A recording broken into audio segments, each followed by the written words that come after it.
afternoon to all the wonderful Toastmasters present in this meeting. I am Bhavya Bansal from East Delhi Toastmasters Club. I texted four of my friends. Do you remember when was the last time I negotiated with you over something? I was waiting for a response. After a day, I was still waiting for a response. Finally, I decided to self evaluate myself and I reflected that I have never pushed my opinions on my friends, but rather I would make them swear to our friendship until they agreed. Now that's a win win situation where I was clear, I was direct, I was assertive, but not at all accommodating. But this technique never works with my mom. Me on any given random day. Mom, I'm not listening to you until and unless you agree to what am I saying. You agree to my demand and I'm listening to you. My mom, after a while. Bhavya, just come out of your room and have your lunch. Me. But I said I'm not listening to you. She calls in for the second time. Me. I'm not listening to you and I'm not hungry. She calls for the third time and I say, no, I don't say anything this time. I just go and I eat the food. Why? Because I'm hungry? Oh no, because I'm very scared of my mom. So you see, she is smart.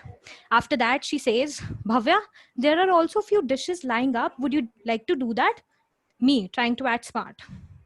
But mom, I said I'm not listening to you, so I'm not doing the dishes. She, being over smart. Then why did you had your lunch when I asked you to? Do you remember that meme of the disappointed Pakistani fan standing in the stadium? The only difference between his expressions and my expressions at this time is that I have hair on my head. So you see, my mom is prepared, she is very realistic, she is very smart. In a nutshell, she knows how to analytically negotiate with me over something. But I have always not been an unsuccessful negotiator. In my past, I've also negotiated successfully with three things. Yeah, things, not people. I'm poor with negotiating with people. A bicycle. I had a short height when I got my bicycle without any supporting wheels. My grandfather used to hold the bicycle from behind and run behind me so that I didn't struggle to maintain a balance. But that evil bicycle, it never acknowledged our efforts. One day I decided that's it. I said to the bicycle, hey, let's make a deal. I am not going to panic. I'll remain calm. I won't even curse you for not having supporting wheels, but let's not scare each other, please. I know you are scared of my short height and the rough streets that are around, but I'm also equally scared of your long height and the rough breaks you have. Very rough. So I decided to start wearing elevated shoes. I changed the venue. I switched to a park that was covered with sand and it had much smoother surface. And that was the time when I made my first successful negotiation with a bicycle. My second negotiation was with a car. 17 years old me sitting at the driver's seat. Why? JLT. Just like that. I was waiting for my dad who went outside to buy something. Surprisingly, my dad decided to sit at the passenger seat. Now, two of us were very scared. Me and the car we were sitting in.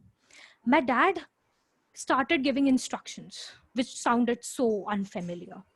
Before I could listen to him, I said the car, hey, let's make a deal.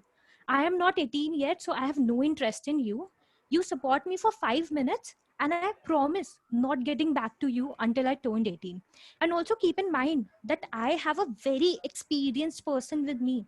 So don't worry, I'm not going to hurt you at all. Let's be friendly to each other. The car somewhat agreed. After my dad had a 10 minutes theory lecture, he held the steering wheel firm and he said me, Bhavya, now slowly press the accelerator.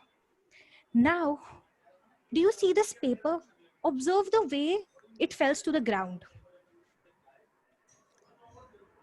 Like this. This was exactly how I was driving, dancingly, but at the speed of zero gravity.